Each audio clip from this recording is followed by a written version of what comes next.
Hello, അസ്സലാമലൈക്കും. നമസ്കാരം. എന്തൊക്കെയാണ് വിശേഷം? എല്ലാവർക്കും സുഖമല്ലേ? ഇന്നൊരു അടിപൊളി കോഴിക്കോടൻ റെസിപ്പിയാണ് കാണിക്കുന്നത് കേട്ടോ. ഞാൻ 2, 3 പ്രാവശ്യം ഇത് മുന്നേ കാണിച്ചിട്ടുണ്ട്. നമ്മളെ കണ്ണ് വെച്ച പത്തിരി, കണ്ണ് വെച്ച പത്തിരി എന്നാണ് ഇതിന് പറയുക. അടിപൊളിയാണ്. അത് ഒട്ടും എണ്ണയൊന്നും കുടിക്കാത്ത രീതിയിൽ നല്ല ക്രിസ്പി ആയിട്ട് എങ്ങനെയാണ് ഉണ്ടാക്കുക എന്നുള്ളതാണ് കാണിക്കുന്നത്. അതിൻ്റെ കൂടെ കഴിക്കാൻ വേണ്ടിയിട്ട് നല്ലൊരു അടിപൊളി ഒരു സ്പെഷ്യൽ ഫിഷ് റോസ്റ്റും ഉണ്ട്. അപ്പോൾ ആദ്യം തന്നെ നമുക്ക് ഈ ഒരു കണ്ണിച്ച പത്തിരിൻ്റെ മാവ് റെഡിയാക്കണം. അപ്പോൾ ആദ്യം തന്നെ ഞാൻ എടുക്കുന്നത് 2 കപ്പ് ഗോതമ്പ് പൊടിയാണ് കേട്ടോ. ഈ കപ്പ് വലിയ കപ്പാണ്, 300 ml കപ്പാണ്.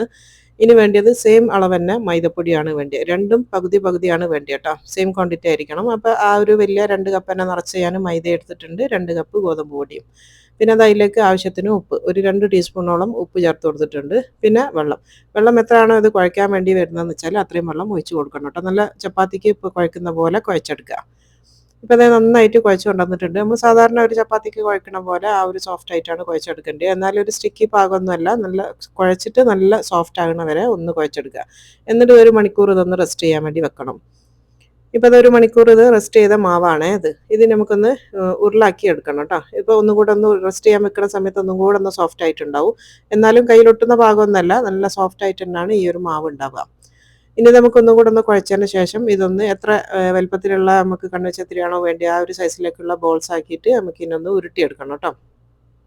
അപ്പോൾ ഞാൻ ആദ്യം തന്നെ അത് മൊത്തത്തിൽ വലുതാക്കി ഒന്ന് ഇതാക്കി വെച്ചിട്ടുണ്ട്. ഇനി ഇതിൻ്റെ ഹാഫ് ഒന്ന് മുറിച്ചതിന് ശേഷം അതിനെ വീണ്ടും ഒന്നും കൂടെ ഒന്ന് ഉരുട്ടിയെടുത്തിട്ട് അതിനെ പിന്നെയും ഒന്ന് ഹാഫാക്കി മുറിച്ചെടുക്കുന്നുണ്ട് കേട്ടോ. അപ്പോൾ ഞാനിവിടെ ഒരുപാട് വലുപ്പത്തിലുള്ള കണ്ണുവെച്ചത്തിരല്ല ഉണ്ടാക്കുന്നത്. നമ്മൾ സാധാരണ ഒരു ചെറിയ ചപ്പാത്തിൻ്റെ സൈസിൻ്റെ ഉരുളാണ് ഞാനിവിടെ ഉരുട്ടിയെടുക്കുന്നത്. അപ്പോൾ നിങ്ങൾക്ക് വലുപ്പമൊക്കെ നിങ്ങൾക്ക് തീരുമാനിക്കാം. കുറച്ച് വലിയ വലുതാക്കിയിട്ട് ഉണ്ടാക്കണം എന്നുണ്ടെങ്കിൽ അങ്ങനെ ഉണ്ടാക്കാം. അപ്പോൾ ഞാൻ കാണിച്ചു തരാം. ദാ ഈ ഒരു സൈസിൽ കേട്ടോ. ഇതൊരു ചെറിയൊരു ചപ്പാത്തിക്ക് നമ്മൾ എടുക്കുന്ന ആ ഒരു ഉരുളൻ്റെ ഒരു സൈസാണത്. ഈ ഒരു സൈസിലാണ് ഞാനിപ്പോൾ ഇത് മൊത്തത്തിൽ മുറിച്ചെടുക്കുന്നത്. അങ്ങനെ ഇത് കംപ്ലീറ്റ് ഇതൊന്ന് ഈ ഒരു സൈസിലേക്ക് ഒന്ന് ഉരുട്ടി വെക്കുക. അപ്പോൾ ഇത് കംപ്ലീറ്റ് ഞാനിവിടെ മുറിച്ച് ആ പാത്രത്തിൽ തന്നെ ഇട്ട് വെച്ചിട്ടുണ്ട്. അപ്പോൾ ഓരോ ഉരുളി എടുക്കുന്ന സമയത്ത് ബാക്കിയുള്ളത് നമ്മൾ കവർ ചെയ്ത് വെക്കണം കേട്ടോ. അല്ലെങ്കിൽ പെട്ടെന്ന് ഡ്രൈ ആയിപ്പോവും. ഇനിയിപ്പോൾ ഇതാ ഒരു പാത്രത്തിൽ കുറച്ച് ഒരു 3-4 ടേബിൾ സ്പൂണൊക്കെ മതി കേട്ടോ. ഓയിൽ, വെളിച്ചെണ്ണ അല്ലാത്ത ഏത് ഓയിലും എടുക്കാം. ഞാനിവിടെ ഒലിവ് ഓയിലാണ് എടുത്തത്. ഏതും എടുക്കാം കേട്ടോ, കുഴപ്പമൊന്നുമില്ല. അപ്പോൾ ഞാൻ ബ്രഷ് വെച്ചിട്ടാണ് തേക്കുന്നത്. ബ്രഷ് വെച്ചിട്ട് തേക്കുന്ന സമയത്ത് നമുക്ക് ഒരുപാട് എണ്ണ വേണ്ട, കുറഞ്ഞ ക്വാണ്ടിറ്റി മതി. ഒരു ടേബിൾ സ്പൂൺ അല്ല 2 ടേബിൾ സ്പൂണൊക്കെ മതി മൊത്തത്തിൽ ഇത് ഉണ്ടാക്കാൻ വേണ്ടിയിട്ട്. പിന്നെ പൊരിക്കാൻ വേറെ വേണം കേട്ടോ. ഇതിൽ പരത്തുന്നതാണ് ഞാൻ പറയുന്നത്. ഇനിയിപ്പോൾ ഇതാ ആ ഓരോ ഉരുളയും നന്നായിട്ട് ഇതിനൊന്ന് പരത്തിയെടുക്കുക. ഒരു ചപ്പാത്തി സാധാരണ നമ്മൾ പരത്തുന്ന പോലെ തന്നെ ആ സൈസിൽ അത്രയും നേരിയതാക്കിയിട്ട് തന്നെ നന്നായിട്ടൊന്ന് പരത്തിയെടുക്കുക. റൗണ്ടൊന്നും ആവണമെന്നില്ല, നമ്മളത് മടക്കാനുള്ളതാണ്. അപ്പോൾ നിങ്ങൾക്ക് അറിയുന്ന പോലെ ഒന്ന് പരത്തിയെടുത്താൽ മതി. ഇപ്പോൾ അത് നന്നായിട്ട് ഒരു ചപ്പാത്തി പോലെ പരത്തിയെടുത്തിട്ടുണ്ട്. ഇനിയിപ്പോൾ അത് ആ ഒരു ബ്രഷ് ഒന്ന് മുക്കിയിട്ട് ജസ്റ്റ് ഒന്ന് കുടഞ്ഞതിന് ശേഷം ബാക്കിയുള്ളത് മാത്രം ഒന്ന് ഒന്നിങ്ങനെ പുരട്ടി കൊടുക്കുക. അപ്പോൾ ഇങ്ങനത്തെ ബ്രഷ് ഉണ്ടെങ്കിൽ നല്ല യൂസ്ഫുൾ ആണ് കേട്ടോ ഇത്. അപ്പോൾ നമ്മൾ സ്പൂൺ കൊണ്ട് ഓരോ സ്പൂണിൽ ഒഴിക്കുന്നതിൻ്റെ അത്രയും എണ്ണ നമുക്ക് ആവശ്യമില്ല. ഇനി ഇതാ ഇതിനെ ഒരു സെൻറ്ററിലാക്കിയിട്ട് ഇങ്ങനെ ഒന്ന് മടക്കിയെടുക്കുക കേട്ടോ. അടുത്തതും മീനെ തൊടുന്ന രീതിയിൽ ഇതുപോലെയാണ് മടക്കേണ്ടത്. ഒന്നിൻ്റെ മേലല്ല, അതിൻ്റെ നേരായിട്ട് വരുന്ന രീതിയിലാണ് പരത്തേണ്ടത്. ഇനിയിപ്പോൾ കുറച്ചും കൂടെ ആ 2 ഭാഗം മടക്കിയ ഭാഗത്ത് ഒന്ന് ചെറുതായിട്ടൊന്ന് ബ്രഷ് ചെയ്ത് കൊടുത്തിട്ടുണ്ട് ഓയിൽ. അപ്പോൾ ഒന്ന് ചെറുതായിട്ടൊന്ന് ഓയിൽ ബ്രഷ് ചെയ്തതിന് ശേഷം ഇതിനെ വീണ്ടും ഒന്ന് മടക്കിയെടുക്കുക. അതും നേരത്തെ പറഞ്ഞ പോലെ തന്നെ ഒന്നിനോടൊന്ന് തൊട്ട് മേലെ വരുന്ന രീതിയിലല്ല, തൊട്ട് നിൽക്കുന്ന രീതിയിലാണ് മടക്കേണ്ടത് കേട്ടോ. ഈ ഒരു രീതിയിൽ ഇതിപ്പോൾ കണ്ടില്ല, രണ്ടും സെയിം ഇതിൽ വരുന്ന രീതിയിൽ മടക്കിയിട്ടുണ്ട്. ഇനിയിപ്പോൾ എന്താ ചെയ്യേണ്ടതെന്ന് വെച്ചാൽ ഒന്നും കൂടെ ഞാൻ ഇതിൻ്റെ മേലെ കുറച്ചും കൂടെ ഓയിലാക്കി കൊടുക്കുന്നുണ്ട്. അത് വേണമെന്നില്ല കേട്ടോ, ലാസ്റ്റ് നിങ്ങൾക്ക് വേണമെന്നുണ്ടെങ്കിൽ മാത്രം പരട്ടിയാൽ മതി. ഞാൻ കുറച്ചും കൂടെ ആക്കുന്നുണ്ട്. ഇങ്ങനെ ചെയ്യുന്ന സമയത്ത് എണ്ണ കുടിക്കാണ്ടിരിക്കാൻ നല്ലതാണ് കേട്ടോ. അപ്പോൾ അതാ ഒന്നും കൂടെ ഒന്ന് ബ്രഷ് ചെയ്ത് കൊടുത്തതിന് ശേഷം ഇനി ഓരോ കോർണറും ഒന്ന് യോജിപ്പിച്ച് കൊടുക്കുക. അങ്ങനെ അപ്പുറം എന്താ പറയുക, ഓപ്പോസിറ്റുള്ള കോർണർ ഒന്ന് യോജിപ്പിച്ച് കൊടുക്കുക. അപ്പോൾ അതാ ഈ ഒരു രീതിയിൽ കേട്ടോ. ഇതിനി ഒട്ടണം എന്നൊന്നുമില്ല, നമ്മൾ ജസ്റ്റ് ഒന്ന് ഇങ്ങനെ വെച്ച് കൊടുത്താൽ മാത്രം മതി. കുറച്ച് റെസ്റ്റ് ചെയ്യാൻ വേണ്ടി വെക്കുന്ന സമയത്ത് ഇതവിടെ ഒട്ടിയിട്ട് നിന്നോളൂ. പിന്നെ നമ്മൾ പരത്തുന്ന സമയത്ത് തിരിച്ചിട്ടിട്ടാണ് പരത്തുകയും ചെയ്യുക. അപ്പോൾ അതുകൊണ്ട് തന്നെ ഇത് ഒട്ടിക്കണം എന്നൊന്നുമില്ല, ജസ്റ്റ് ഒന്ന് ഇങ്ങനെ വെച്ചാൽ മാത്രം മതി. ഇപ്പോൾ അത് കംപ്ലീറ്റ് ഞാൻ ഈ ഒരു രീതിയിൽ ഉണ്ടാക്കി എടുത്തിട്ടുണ്ട് കേട്ടോ. ഇതിങ്ങനെ ആക്കിയിട്ട് വേണം നിങ്ങൾക്ക് ഫ്രിഡ്ജിൽ വെക്കാം കേട്ടോ. ഒരു 2-3 ദിവസമൊക്കെ ഫ്രിഡ്ജിൽ സൂക്ഷിക്കാൻ വേണ്ടി പറ്റും. ഇതിനൊരു 1/4 മണിക്കൂർ റെസ്റ്റ് ചെയ്യാൻ വേണ്ടി വെക്കുന്നുണ്ട്. ഇപ്പോൾ ഇതൊരു 15 മിനിറ്റിന് ശേഷമാണ് ഞാനിത് ഓപ്പൺ ചെയ്തത്. ഇനിയിപ്പോൾ ഇതിൽ നിന്ന് ഓരോന്നെടുത്തിട്ട് ഒന്ന് പരത്തണം കേട്ടോ. ഇങ്ങനെ റെസ്റ്റ് ചെയ്തതിന് ശേഷം മാത്രമേ ഇത് പരത്താവൂ, എന്നാലാണ് നല്ല സോഫ്റ്റ് ആയിട്ട് കിട്ടുകയുള്ളൂ കേട്ടോ. ഇനിയിപ്പോൾ നമ്മൾ ഒന്ന് തിരിച്ചിട്ടാണ്, ഞാൻ പറഞ്ഞല്ലോ, ഒന്ന് തിരിച്ചിട്ടാണ് പരത്തിയെടുക്കേണ്ടത്. ചിലരിത് നല്ല തടിയിൽ പരത്തിയിട്ട് പൊരിച്ചെടുക്കുന്ന കാണലുണ്ട്. അപ്പം ഏത് രീതിയിൽ വേണമെങ്കിലും ചെയ്യാം കേട്ടോ. ഞാൻ അത്യാവശ്യം നല്ല ചപ്പാത്തി പോലെ തന്നെ പരത്തിയിട്ടാണ് ഞാനിത് പൊരിച്ചെടുക്കുന്നത്. നമ്മളൊരു പൂരി സാധാരണ ഉണ്ടാക്കുമ്പോൾ എത്ര തടിയിലാണോ നമ്മൾ ഉണ്ടാക്കൽ അതേ രീതിയിൽ പരത്തിയാൽ മതി. അപ്പോൾ ഞാൻ പരത്തിയിട്ട് കാണിച്ചു തരാം. സ്ക്വയർ ആയിട്ട് തന്നെ പരത്താനും വേണ്ടി നോക്കണേ. അപ്പോൾ ഇതാ ഇതിൻ്റെ ഒരു തടി കണ്ടില്ലേ, ഒരു പൂരിൻ്റെ തടിയേ ഇതിനുള്ളൂ. ഇതിന് നമുക്ക് ഫ്രൈ ചെയ്ത് എടുക്കാം കേട്ടോ, ഈ ഒരു രീതിയിൽ. അപ്പോൾ ഞാൻ ഒരു ഉരുളിയിൽ കുറച്ച് ഓയിലൊന്ന് ചൂടാക്കാൻ വേണ്ടി വെച്ചിട്ടുണ്ട്. അതിലിട്ടിട്ടാണ് നമ്മളിത് പൊരിച്ചെടുക്കേണ്ടത് കേട്ടോ. ഒരുപാട് എണ്ണയൊന്നും വേണ്ട, ജസ്റ്റ് ഇതൊന്നിങ്ങനെ പൊരിഞ്ഞ് കിട്ടാനുള്ളൊരു ഓയിൽ മാത്രം മതി. ഇനി നമ്മൾ ഒന്നും ചെയ്യേണ്ടി വരുന്നത് താനേ അത് പൊള്ളിയൊക്കെ വരും കേട്ടോ. നല്ല പൊല്ലോട് പോലെ എല്ലാം പൊള്ളി വരും, മറ്റൊന്നും പൊള്ളാത്തതൊന്നും ഉണ്ടാവില്ല. അപ്പോൾ അതാ ഒന്ന് ഒന്ന് അങ്ങോട്ടും ഇങ്ങോട്ടൊക്കെ ഒന്ന് ഇളക്കി ഇട്ട് കൊടുത്താൽ മതി. നല്ല ബോൾ പോലെ ഇതൊന്ന് പൊള്ളി വരും.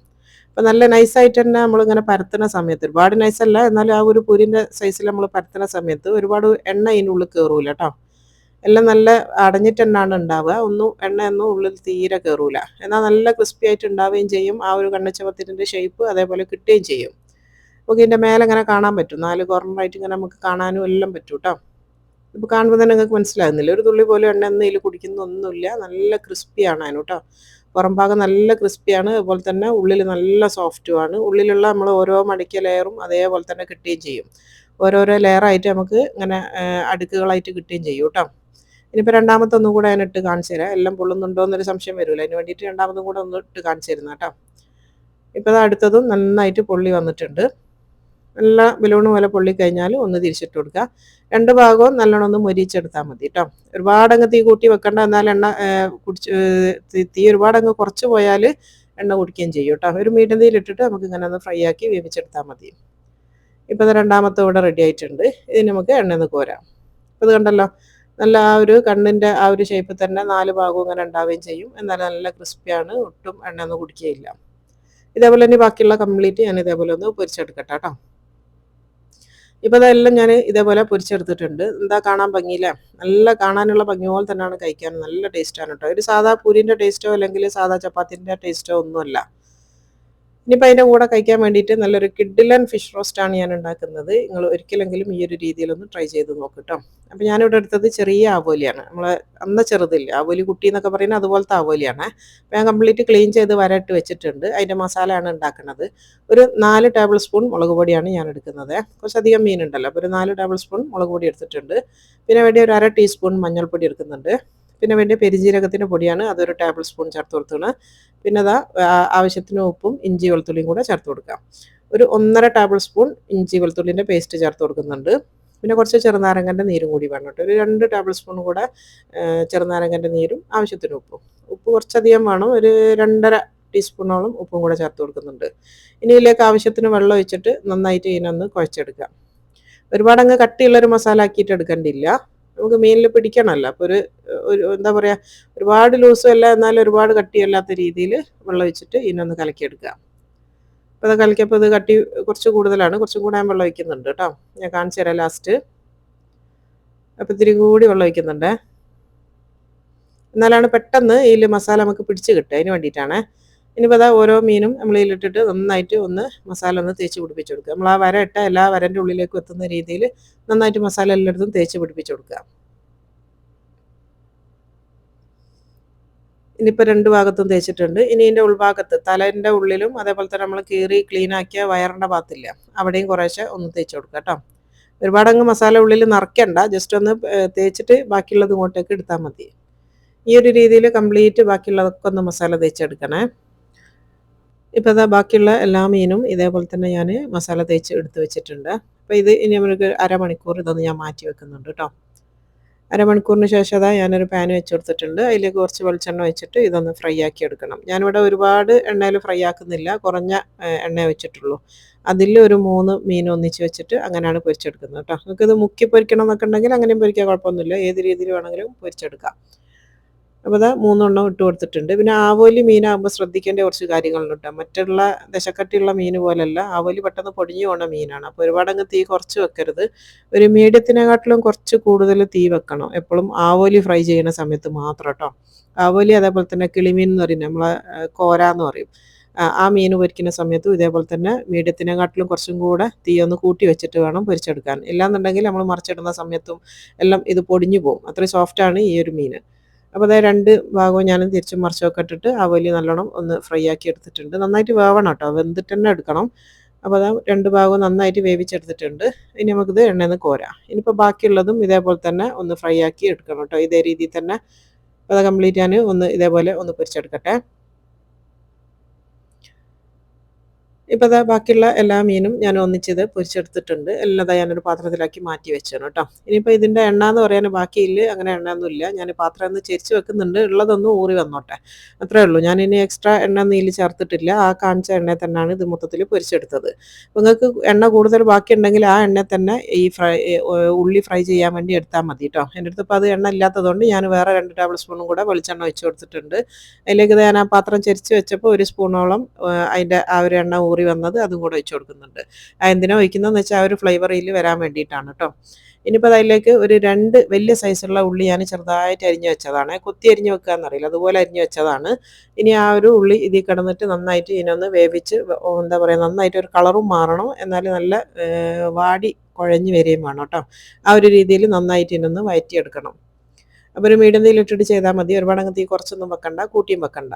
അപ്പോൾ ചെറുതായിട്ടൊരു കളറും മാറണം, എന്നാൽ നന്നായിട്ട് വെന്ത് ഉടയുന്ന രീതിയിൽ ഒന്ന് വേവിച്ചെടുക്കുക കേട്ടോ. ഇപ്പോൾ ദാ ഉള്ളിയൊക്കെ നന്നായിട്ടൊന്ന് വാടി വന്നിട്ടുണ്ട്. ഈ ഒരു പാകത്തിലാണ് വേണ്ടി കേട്ടോ. അതിപ്പോൾ കണ്ടില്ലേ, കുറച്ചൊന്ന് കളറും മാറിയിട്ടുണ്ട്, എന്നാൽ നന്നായിട്ട് വെന്ത് ഉടഞ്ഞിട്ടുമുണ്ട്. ഇനി ഇതിലേക്ക് 1 ടേബിൾ സ്പൂൺ ഇഞ്ചി വെളുത്തുള്ളി പേസ്റ്റും കൂടെ ചേർത്ത് കൊടുക്കുന്നുണ്ട്. 1 ടേബിൾ സ്പൂണാണ് എടുത്തത്. ഇനിയിപ്പോൾ ആ ഒരു ഇഞ്ചി വെളുത്തുള്ളിൻ്റെ പച്ചമണവും അതിൻ്റെ ആ ഒരു സ്മെല്ലൊക്കെ ഒന്ന് മാറി വരണം കേട്ടോ. ആ ഒരു റോ ടേസ്റ്റ് ഒന്ന് മാറി വരണം. നന്നായിട്ടൊന്ന് മിക്സ് ചെയ്ത് കൊടുത്തിട്ട് 1 മിനിറ്റോളം ഒന്നും കൂടെ ഒന്ന് വഴറ്റിയെടുക്കുക. അത് വാടിയതിൻ്റെ ശേഷം ഇതിലേക്ക് ഞാൻ കുറച്ച് കറിവേപ്പിലയും കൂടെ ഇട്ട് കൊടുക്കുന്നുണ്ട്. ഇനി അതൊന്ന് മിക്സാക്കി കൊടുക്കുക. കറിവേപ്പില ഒന്ന് വാടിക്കോട്ടെ. ആദ്യം തന്നെ ഇടണ്ട, ആദ്യം തന്നെ ഇടുന്ന സമയത്ത് അങ്ങ് കരിഞ്ഞു പോകും. അതുകൊണ്ടാണ് പകുതിക്കൽ വെച്ച് ചേർത്ത് കൊടുക്കുന്നത്. ഇനിയിപ്പോൾ എൻ്റെ മെയിൻ ഇൻഗ്രീഡിയൻ്റ് എന്ന് പറയുന്നത് ടൊമാറ്റോ പേസ്റ്റ് ആണ് കേട്ടോ. ഞാനിതോടെ പാക്കറ്റിൽ വാങ്ങിച്ചതാണ്, ഒരു 1/4 കപ്പ് എടുത്തിട്ടുണ്ട്. ഇനിയിപ്പോൾ ടൊമാറ്റോ പേസ്റ്റ് നിങ്ങൾക്ക് പാക്കറ്റ് വാങ്ങിക്കാൻ കിട്ടാത്ത സ്ഥലത്തുള്ള ആൾക്കാരൊക്കെ ആണെന്നുണ്ടെങ്കിൽ എന്താ ചെയ്യേണ്ടതെന്ന് വെച്ചാൽ 2 തക്കാളി നന്നായിട്ട് വെള്ളം ചേർക്കാണ്ട് മിക്സിയിൽ അരച്ചിട്ട് ചെറിയൊരു പാത്രത്തിൽ അടുപ്പത്ത് വെച്ചിട്ട് ഒന്ന് വറ്റിച്ചെടുത്താൽ മതി. അപ്പോൾ ടൊമാറ്റോ പേസ്റ്റ് റെഡിയാവും കേട്ടോ. ആ ഒരു രീതിയിൽ അങ്ങനെ തക്കാളി അരച്ചിട്ട് അടുപ്പത്ത് വെച്ച് വറ്റിച്ചെടുത്ത് കഴിഞ്ഞാൽ ഈ ഒരു രീതിയിൽ പേസ്റ്റായിട്ട് കിട്ടും. അത് ചേർത്ത് കൊടുത്താൽ മതി. നേരിട്ട് ചേർക്കരുത്, പേസ്റ്റായിട്ട് തന്നെ ചേർത്ത് കൊടുക്കണേ, അന്നേരമാണ് നല്ല ടേസ്റ്റ് ഉണ്ടാവുക. ഇനി ആ ഒരു ടൊമാറ്റോ പേസ്റ്റിൻ്റെ പച്ചമണം ഒന്ന് മാറാൻ വേണ്ടി 2 മിനിറ്റ് നേരം ഒന്ന് വേവിച്ചെടുക്കുന്നുണ്ട്. ഇപ്പോൾ അത് 2 മിനിറ്റ് കഴിഞ്ഞിട്ടുണ്ട്. ഇനി ഇതിലേക്ക് പൊടികളാണ് ചേർക്കുന്നത്. ഞാൻ 1 ടേബിൾ സ്പൂൺ മുളക് പൊടി ചേർക്കുന്നുള്ളൂ. പിന്നെ പെരിഞ്ജീരകത്തിൻ്റെ പൊടി 1 ടീസ്പൂൺ നിറച്ച് ചേർത്ത് കൊടുത്താണ്. പിന്നെ വേണ്ടത് ഉലുവൻ്റെ പൊടിയാണ്, ഒരു 1/4 ടീസ്പൂൺ. പിന്നെ വേണ്ട സാധനം എന്ന് പറയുന്നത് കായപ്പൊടിയാണ്. നമ്മൾ സാമ്പാറിലിടുന്ന കായപ്പൊടിയില്ല, അതൊരു 1/4 ടീസ്പൂൺ കേട്ടോ. ഇനി ഇതെല്ലാം കൂടെ ഒന്ന് മിക്സ് ചെയ്യണം. അതിന് മുന്നേ ഞാൻ ഈ ഒരു ഗ്രേവിക്ക് ആവശ്യമുള്ള ഉപ്പ് ചേർത്ത് കൊടുക്കുന്നുണ്ട്. ഒരു 1/2 ടീസ്പൂൺ മതി കേട്ടോ. കാരണം നമ്മൾ ഇതിലേക്ക് ചേർക്കാനുള്ള മീൻ ഓൾറെഡി നമ്മൾ ഉപ്പൊക്കെ ചേർത്ത് ഫ്രൈ ചെയ്ത് വെച്ചതാണ്. അപ്പോൾ ഈ ഗ്രേവിക്ക് വേണ്ടിയിട്ടുള്ള ഉപ്പ് മാത്രം ചേർത്ത് കൊടുത്താൽ മതി. എന്നിട്ട് പിന്നെ നോക്കിയിട്ട് വേണമെന്നുണ്ടെങ്കിൽ ചേർത്ത് കൊടുത്താൽ മതി. ഇപ്പോൾ ഒരു 1/2 ടീസ്പൂണാണ് ഞാൻ ചേർത്ത് കൊടുത്തത്. എന്നിട്ട് ആ പൊടികളൊക്കെ ഒന്ന് പച്ചമണമൊക്കെ ഒന്ന് മാറുന്നവരെ നന്നായിട്ടൊന്ന് വഴറ്റിയെടുക്കുക.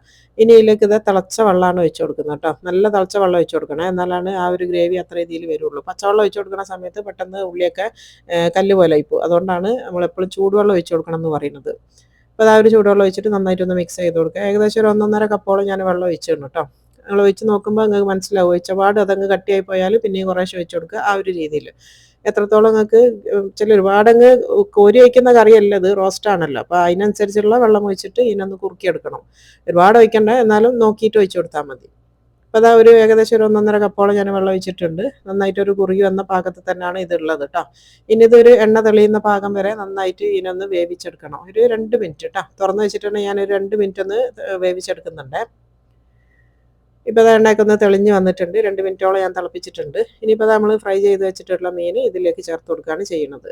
അപ്പോൾ മീൻ തിരിച്ചിടണം എന്നുണ്ടെങ്കിൽ അങ്ങനെയൊക്കെ ചെയ്യട്ടെ. ഞാൻ തിരിച്ചിടുന്നൊന്നുമില്ല, ഒരു ഭാഗം മാത്രമാണ് ഞാൻ ഈ ഒരു ഗ്രേവിയിൽ ഇട്ടിട്ട് ഒന്ന് തിളപ്പിച്ചെടുക്കുന്നത്. അപ്പോൾ ഞാനിത് തിരിച്ചിടാനൊന്നും പോകുന്നില്ല. ഇങ്ങനെ തന്നെ ഒന്ന് ഒന്ന് ജസ്റ്റ് ഒന്ന് മിക്സ് ചെയ്ത് കൊടുക്കുക. അടിഭാഗത്ത് നന്നായിട്ട് ആ ഒരു മസാല ഒന്ന് പൊതിഞ്ഞ് വന്നോളും. ഇനി ഇത് 1 മിനിറ്റ് നേരം അങ്ങനെ തന്നെ നിൽക്കട്ടെ. അപ്പോൾ അതൊരു മിനിറ്റോളം ഇത് തിളപ്പിച്ചിട്ടുണ്ട്. ഇനിയിപ്പോൾ അത് ലാസ്റ്റ് നമ്മൾ അടുപ്പത്ത് നിന്ന് ഇറക്കുന്നതിന് തൊട്ട് മുന്നായിട്ട് കുറച്ച് മല്ലിച്ചപ്പ് ചെറുതായിട്ട് അരിഞ്ഞതും കൂടെ ഇട്ട് കൊടുക്കുന്നുണ്ട്.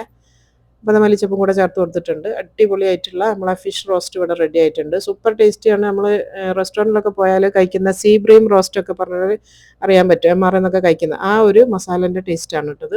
അടിപൊളിയാണ്. അപ്പോൾ ഇതുപോലെ ഒന്ന് ചെയ്ത് നോക്കിയേണ്ടി. ഇനിയിപ്പോൾ അതാ നമ്മളെ മെയിൻ സാധനം നമ്മളെ കണ്ണുച്ചത്തിരി, അതൊന്ന് മുറിച്ച് കാണിച്ചു തരാം. പുറം ഭാഗം നല്ല ക്രിസ്പിയാണ്, എന്നാൽ ഉള്ളിൽ നല്ല സോഫ്റ്റുമാണ്. ആ ഒരു ലെയറൊക്കെ ഓരോരോ ലെയറായിട്ട് നമുക്ക് ഇങ്ങനെ കാണാൻ വേണ്ടി പറ്റും കേട്ടോ. എന്നാലും ഉള്ളിലേക്കൊന്നും ഒരു തുള്ളി പോലും എണ്ണയൊന്നും കയറിയിട്ടും ഉണ്ടാവില്ല. നല്ല സോഫ്റ്റായിട്ട് തന്നെ കിട്ടുകയും ചെയ്യും. എണ്ണയൊന്നും കുടിക്കാത്ത നല്ല കണ്ണുച്ചത്തിരി. അപ്പോൾ നല്ല ക്രിസ്പിയാണ്. നല്ല പൊറോട്ടയൊക്കെ കഴിക്കുന്ന പോലെ അത്രയും ടേസ്റ്റിൽ നമുക്ക് കഴിക്കാം കേട്ടോ.